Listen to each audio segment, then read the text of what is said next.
Alright, Assalamualaikum warahmatullahi wabarakatuh. Salam sejahtera. Okay, pada episod kali ini kita melihat pada tajuk 3.2, iaitu mengetahui tentang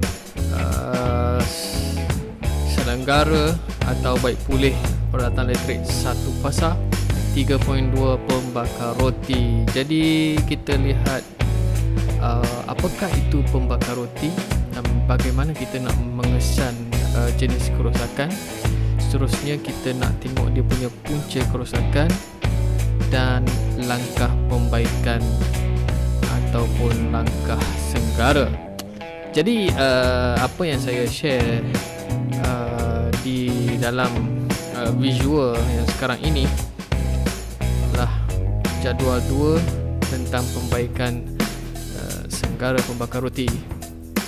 Jom kita lihat apa yang boleh kita lakukan jika ada pembakar roti kita yang rosak.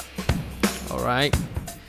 Yang pertama sekali kita tengok pembakar roti tidak berfungsi.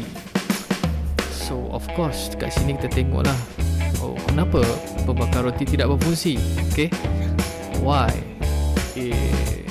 pembakar roti is not functioning? Oh hebat, orang putih pula ya. Okay, so kita tengoklah dia punya punca kerosakan dia di mana. Tak ada bekalan, ada current masuk.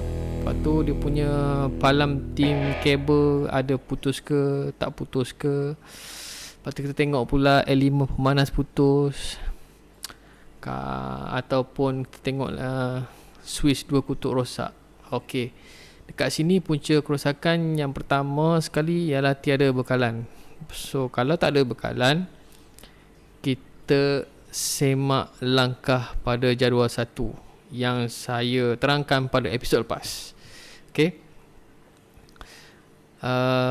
kalau palam 3 pin ataupun kabel penghubung putus, sama juga. Apa perlu buat? Tukar kabel baru kalau ada putus lah. Kalau ada reput, wire reput ke, kena tukar kabel baru. C kita tengok elemen pemanas putus. Kalau elemen pemanas putus, kalau kedai spare part ada jual, kalau ada lah, kita gantikan sahaja elemen pemanas mengikut model yang sesuai. Okey. Sekarang ni kita boleh cari online. Lagi senang cari spare part melalui online. Okey, dia akan post terus ke depan rumah kita dan kita boleh gantikan secara DIY. Seterusnya kita tengok D kat sini ya. Switch 2 kutub rosak. Okey, bila sebut pasal switch 2 kutub, ini akan menunjukkan perkara-perkara yang mekanikal di dalam switch tersebut lah. So langkah perbaikannya ialah kita bersihkan punca sesentuh switch, atau kalau tak boleh ganti, dia dah haus sangat ke ataupun dia ada karbon tebal sangat, dah haus, kita gantikan switch sahaja. Okey, alright. Itu adalah penerangan bagi jenis kerosakan yang tidak berfungsi.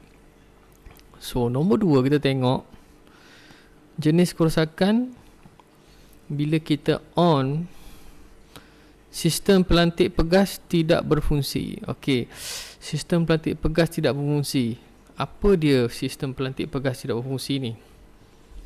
Okey, alright. Pertama sekali kita tengok punca dia, pegas rosak. Pegas rosak. Kalau pegas rosak, kita perlu baiki pada ikatan pegas atau kita ganti pegas. So kadang-kadang bila sebut pada pegas rosak ni mungkin berkaitan dengan alatan mekanikal juga. Dia ada spring kat situ.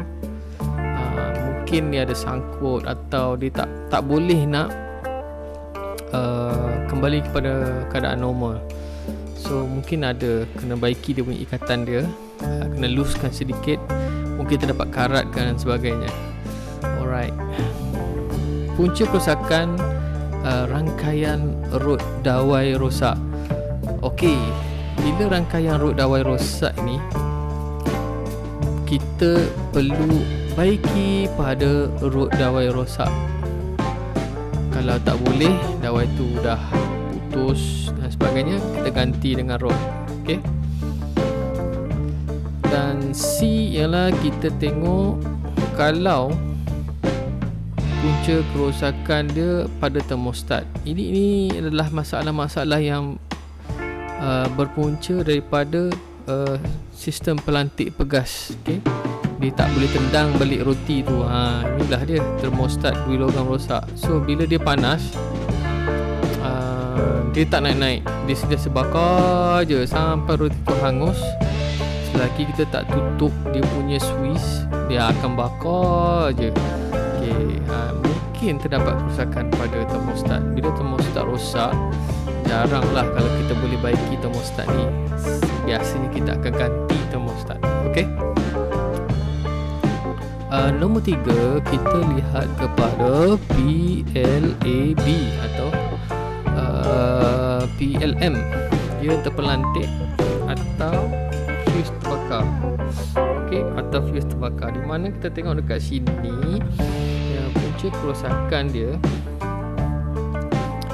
kita tekan switch, dia trip. Kadang-kadang trip satu rumah, kadang-kadang dia akan trip pada MCB sahaja. Inilah cerita dia dekat sini. So punca kerosakan dekat sini kita tengok pada bahagian A, ada bahagian pengalih hidup alat ataupun rangka dia terpintas dengan bumi kita. Okey, terpintas dengan wayar bumi lah. So dia menyebabkan MCB kita jatuh atau terpelantik. So dia punya langkah perbaikan kita kena bersihkan alat daripada habuk ataupun ada sebarang benda yang lembab, kotoran, dan kita buat inspection sikit, kita tengok dia punya surrounding, pastikan tak ada bahagian pengalih yang bersentuhan ataupun short pada mana-mana body ataupun sesama wire dia. Okey. B, punca kerosakan kita tengok pada palang 3 pin ataupun kabel penghubung terpintas. So bila melibatkan palang 3 pin ni ataupun dia punya kabel, kita perlu kadang-kadang kena tukar palang. Sebab palang tu dah hangus ataupun ada mengalami masalah wire hangus. So kemungkinan kena tukar palang dan juga kena tukar dia punya kabel penghubung yang boleh lentur tu, warna kelabu biasanya. So kita tengok dekat sini pula adalah C, penebat mika rosak atau pecah. So bila penebat mika rosak atau pecah, biasanya benda ni dia macam seramik sikit benda ni. Dia bentuk bulat ataupun dia lepis sedikit. Kalau dia pecah atau hangus, yang terlalu hangus lah, maknanya dia tak jadi penebat dah.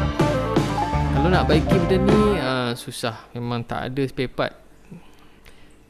part untuk dapatkan dia punya alat ganti ni, kecuali dengan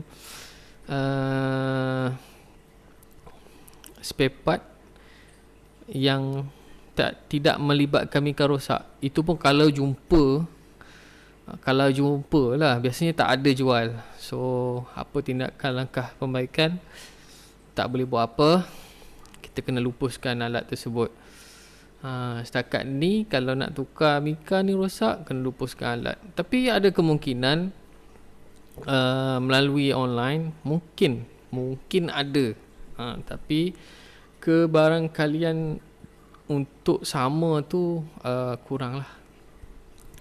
Okey. D, kadar PLM atau fuse tidak sesuai. Okey, kadar PLM fuse tidak sesuai.